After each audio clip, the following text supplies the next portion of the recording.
In the 3.3 interlude chapter, we find out that fairy tales can preserve the records in Irminsul even after they're changed. This is in line with the fact that all of the knowledge we have about Rukkhadevata in-game has changed, except that in the storybooks, Nahida manages to keep a record of Scaramouche's identity by keeping it in the form of a fable, which leaves us to question, what do the other Archons know, or what don't they know?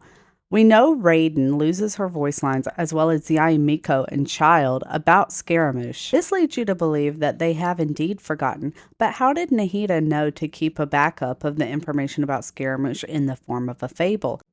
It doesn't seem like Nahida would be the only Archon to know about that, and Zhongli in fact gives us a hint. In his second story quest, he says, I need to find a better way of recording history in order to engrave its truth. And Zhongli tells the traveler that he thought of us because, as we are one who passes through countless worlds, if history is engraved in our memory, it will travel with us. This is in line with the fact that Nahida says, as descenders, we will remember the events of the story as it comes to pass. This is also in line with the fact that Zhongli has called us a witness. In the Perilous Trail event, Zhongli says our understanding of the world will continue to grow, as there are many events that will be eroded by time or forgotten by the people, abandoned, but we alone are capable of finding them and bringing them into the light. Those who come to witness will witness, those who are born to remember will remember, and Zhao indeed tells us that Zhongli has called us a witness before to him in private. This is also interesting with the Memory of Dust weapon, which was left by Guizhong for Zhongli, and he's never been able to open it, but its description calls it a stone dumbbell containing distant memories, and its endless transformations reveal the power of En. What if the endless transformations of the Stone of Dust are keeping record of the world even after it's changed in Irminsul? And this also makes sense with the way Yai Miko, who is in Inazuma, has been obsessed with creating records. If you notice, a lot of the events that happen to the traveler, she republishes as stories, changing some of the details and calling it a work of fiction. Perhaps Yaimiko's publishing house is a technique to preserving history. It would make sense that all the Archons would be engaged in such preservation if they know that changes to Irminsul are possible. I think it's evident that because Nahida remembered as soon as Scaramouche came and told his story, that Irminsul's blinding or memory-altering effects are less strong against those with an Archon even without their gnosis.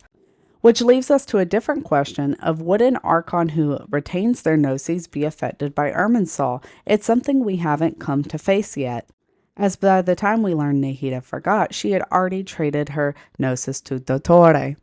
But this also is in line with Venti. Venti tells the traveler at one point that there is not a single song he does not know, whether it be in the past, present, or future. If this is true, Venti perhaps has the most complete memory of any being in Teyvat, even Zhongli, as ballads and songs are not taken for their fact, but could be akin to folklores and fables. And this makes the fact that Venti told us this much earlier on seem like it's more inherent and important to the story than one might believe at first glance. And now we have to wonder, will the Fontaine, Natlin, and Snezhnayan Archons retain their memories as they still have their gnosis, or will they be subject to Irminsul's erasure as well? And if they are, did they take steps, as the other Archons seem to have, to preserve their memories in case the timeline changes? And this is one thing that bothered me about the Fatui Harbinger since the beginning, is that most of the highest ranking members of the Snezhnayan military seem to not be from that country. And the fact that the Tsaritsa sent Piero to collect different individuals whom she'd heard of, as according to the Pale Flame artifact set, makes it seem like this was a very intentional choice by the Tsaritsa.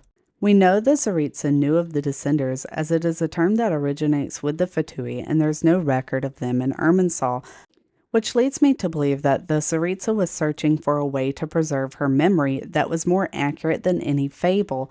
Perhaps she was looking to add a descender, if she is not one herself, to the ranks of the Fatui. This would help avoid any confusion like the current situation where it's unclear if they even know about the existence of Scaramouche, and if the information they collected in Irminsul due to his involvement and from his various trips to the Abyss are even in their records anymore.